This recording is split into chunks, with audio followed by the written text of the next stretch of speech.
Hey friends, Shay here. So today I'm here to do the next 90 and 30 check-in with you. So this is through the 18th of April, and I am up to 70 volumes. That's right, 70. So I think I'm going to hit that 90 this month, which is awesome. So let's quickly talk about the things that I've read. I'm going to pull up all my digitals first because I did a bigger chunk of digital reading than I thought I would. Then we'll get into the physicals. Okay, so I did a little reading out date with Maeve in this chunk of time. So let's talk about some of those that I didn't end up picking up. The ones that I did physically pick up obviously are going to be behind me.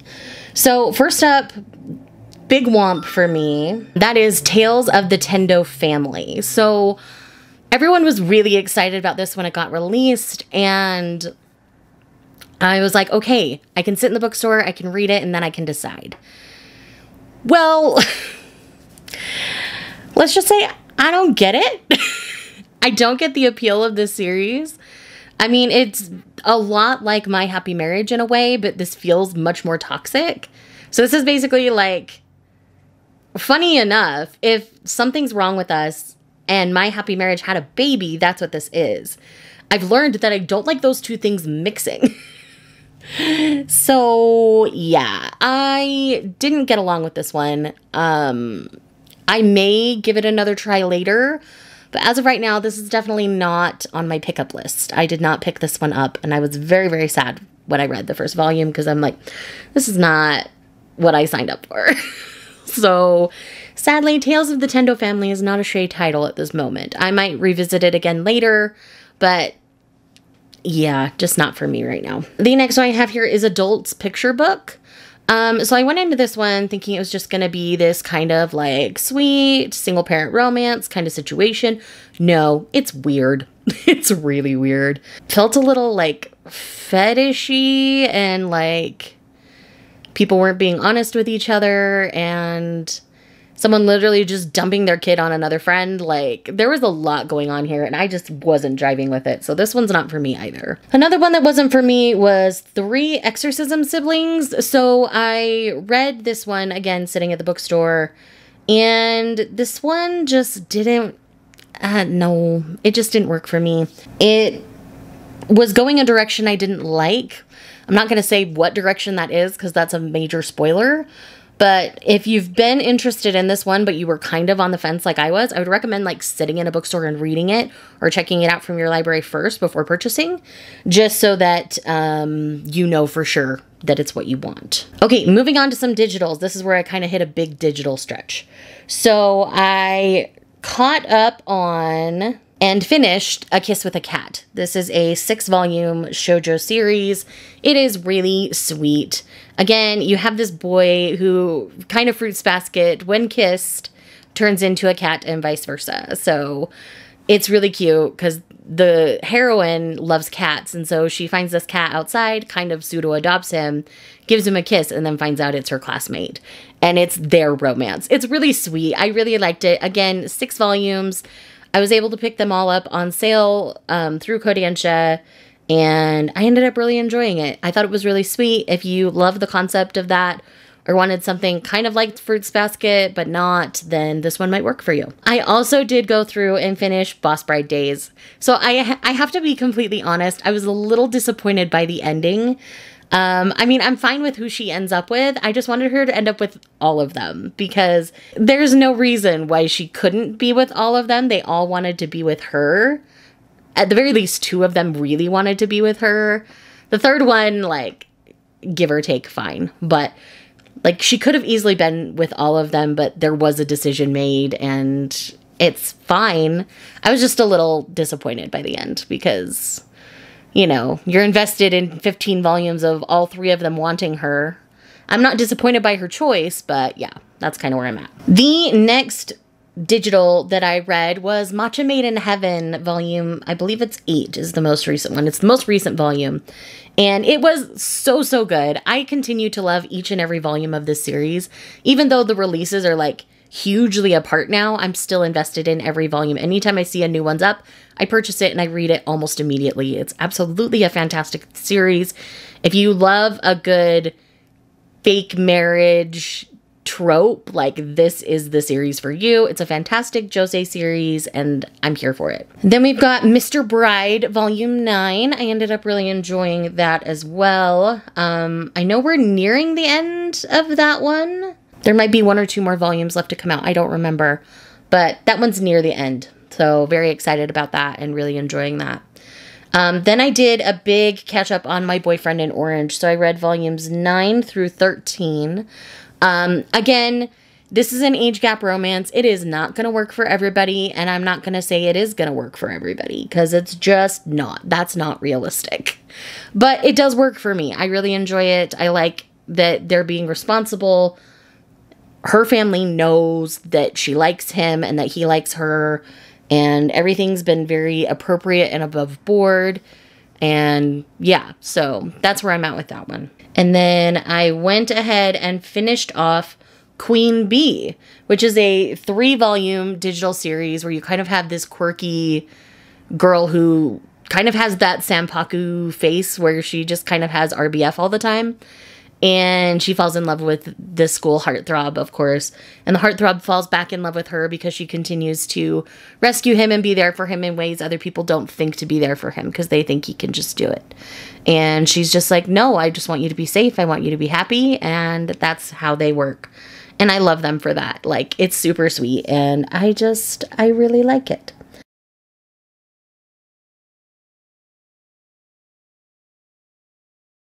So with that said, let's get into the other physicals that I've read since we last chatted. Starting at the top of the stack, we've got A Man and His Cat Volume 10.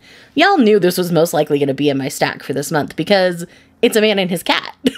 I love A Man and His Cat. I love Fukumaru. I love Mr. Konda. I actually really love this character right here. He's adding a lot to the story, and I'm really excited to see where that goes.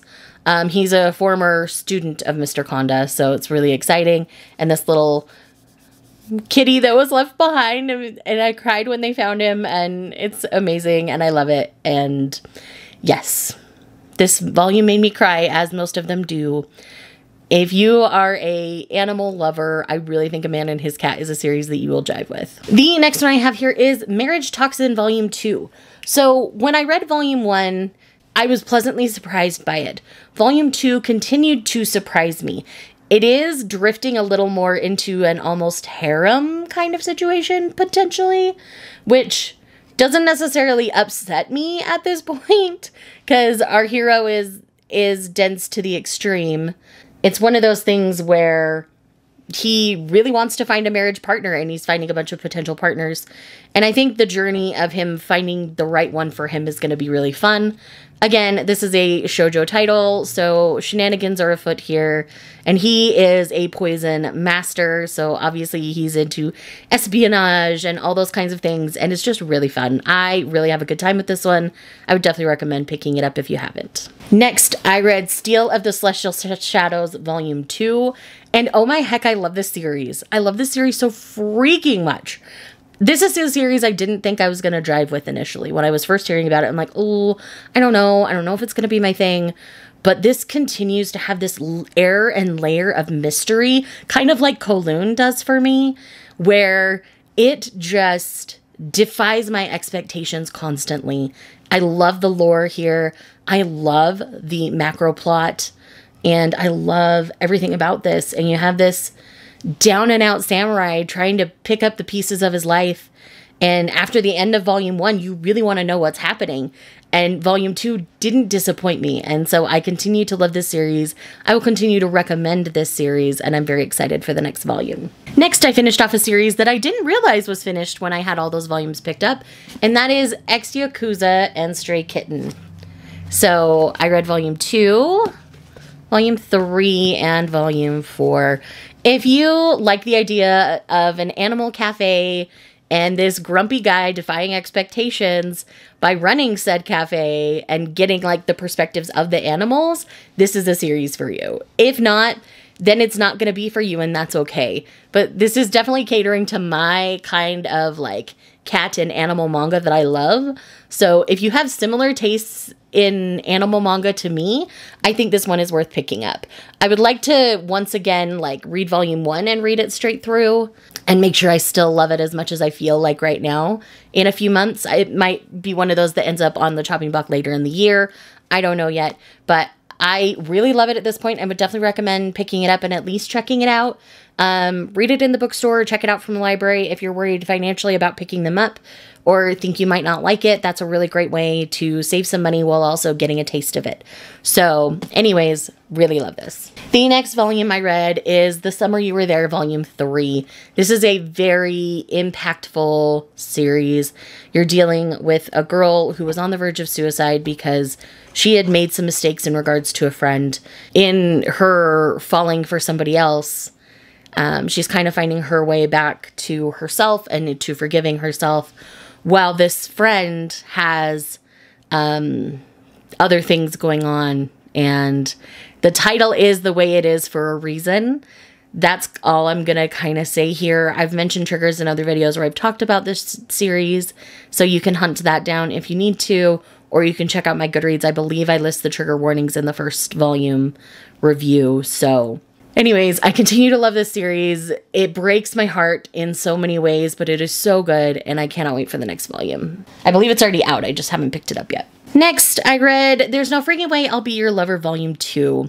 And I'm officially dropping the series at this point. Like, it's a little too forceful for me as it continues. I liked the first volume, but the second volume continues to push things further when one of our characters is not comfortable with that.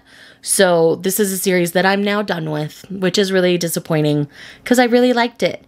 And I really thought the first volume, I thought we would move past some of that pretty quickly, but we're still in the forceful stage. And the longer we stay there, the less I like it. So, okay, so the next series I did some catch up on was Love of Kill. I've just been picking these up a few volumes at a time. It's now complete. So I'm going to pick up another batch of them here soon. But I read Volume 4, Volume 5, Volume 6, and Volume 7. By the time we got to Volume 7, I was getting the backstory that I'd been craving for a while with this series. So I am really excited that we're getting it at kind of the midway point of the series. And I'm really excited to see how the rest of the series is going to continue. So I have 8 through 13 left. I'll probably just buy them all in a batch or two and then read them all together. So I'm very excited to continue Love of Kill. I wasn't sure I was going to continue to love it, but I feel like with each volume it's gotten better for me. So I'm very excited to keep going with this series. Next, I read Volume 1 of Bless when I was on that manga reading date with Maeve. And this was absolutely fan-freaking-tastic. I love everything about this. So you kind of have this androgynous, beautiful boy who had done some modeling in the past, but his passion is actually in makeup and costuming. And he gets paired at this school for like models, for the creative, for the arts kind of thing, with this kind of plain-ish girl who loves her freckles, but she's got this beautiful, tall model style body, but no one's taking her seriously because of her, she doesn't carry herself well. So they partner up and they do this beautiful project together, and this made me swoon. It makes my heart soar. I loved everything about this. I thought it was so well done. I'm really excited for the next volume. And the art is absolutely just stunning in this one.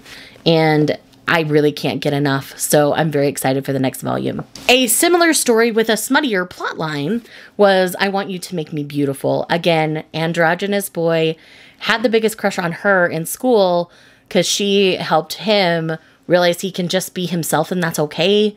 And she's felt very plain and dour, was cheated on in a previous relationship. And so he finally has a chance to make his move, and he does. And this is a steamship title, so yes, it is sexual in nature. So I like to warn people before they jump into this one. And it is the complete series in one bind-up. So you don't have to make a huge investment. You don't have to wait, things like that. This did come sealed, but if you have access to it at your library, or if you're unsure, maybe pick it up digitally instead of physically, or things like that. But I think it was beautiful. I think the art was well done. And, you know, it's definitely the trope of the plain girl and the androgynous boy in Japanese culture. I had a great time with it. I would recommend it, but, you know, I would try borrowing it from a friend if you're unsure. Next, I read Lord Hades' Ruthless Marriage Volume 2. This was a really, really fun series. I've really enjoyed it. It's only going to be 3 volumes, so if you love Olympus Court and shenanigans afoot and people trying to play matchmaker with Hades, this is the series for you. There's only going to be 1 more volume here. The way Persephone or Core has been woven into the story works really well for me. I've not quite seen this take on it before, but I'm here for it. It's no Lore Olympus, so if you're comparing it to Lore Olympus, it will not compare. Lore Olympus is its own thing. But if you just like Greek mythology, I think it's a fun series to read and play around with. Again, I think the art is absolutely stunning, and it's a really fun way of playing with the myths. Next, I read Play It Cool Guys Volume 5. I really love this series about these guys who are just a little bit clumsy and a little bit derpy, and it's just a good time for me. I've never had a bad time with these volumes. They are full color, so you get that experience as well. There is a total of 5 guys that are all kind of like this, and it's just a good time. Again, this is a 5th volume, so I can't tell you too much about what's going on now other than I love our 5th guy, our 5th cool guy who's been added to the element here, and I can't wait. It's so fun. Yeah, the next volume will be great. It's probably going to be a while. I believe we're current with Japan at the moment, so yeah. Anyways, having a good time. I did finally get current on Love's in Sight. So I read Volume 5 and Volume 6. This series continues to be adorable about a mostly blind young girl and her boyfriend who looks like a delinquent just because there was an accident when he was younger and someone cut him in the face and it just scarred. But really, he is just the sweetest being ever. And I really love them. It's only gonna be 2 more volumes. So if you like things like this, I would definitely recommend checking it out. Again, it's a shonen title, so the romance is going to hit a little different than something like a Honey Lemon Soda or Honey So Sweet or something like that. But I still have a really good time with it. It is built for coma, but it doesn't read that way. It reads a lot smoother than a normal 4 coma for me. So if that's something that bothers you, maybe sit down and actually read a volume and see if the format will work for you, because this worked really well for me. Okay, we've only got 2 more. We're almost there. So next one is The Otherworld's Books Depend on the Bean Counter, Volume 4. I love this series so much. I love it probably too much. I love these 2. I love the direction it's headed. I can't say more without spoiling things. This is a series that you should be reading if you're not. And I love it. I love it so much. Essentially, this guy is isekai'd into this world by accident. The magic in the air is basically poisoning him. So what happens is our captain of the guard ends up curing his magic sickness through like hugs and just touching. And so it ends up building a really kind of sweet relationship between the 2 of them, and I have a good time with it. It doesn't feel forceful or icky like it could. So I end up really enjoying it for that reason. And then the last one I have to talk to you about since we last chatted is Delinquent Daddy and Tender Teacher Volume 3. I continue to enjoy each installment of this series. I know there's at least 1, potentially 2 more. Again, we have 2 guys who knew each other in high school. One guy has a kid and the other guy is now teaching his son. At this point, it's actually been a year and the teacher is no longer teaching the son, and the son is a little upset about that in this volume. And so they kind of work through some growing pains in their relationship as he's no longer the teacher of his child, and how they work as a couple while also having him parent his child. And it's just so well done. I really love it. It's precious. Yes, they really like each other and there are sexual moments throughout the volume, but that's not what this story is really about. It's about them building a family together, and it's really sweet, and I love it. So friends, with that said, that is everything that I've read since we last chatted about manga. If you are here just because you love me, What kind of an emoji should we do today? Let's do a sunshine, some sort of sun emoji down below because the weather's been so nice lately. And I will see you guys in the next one. Bye.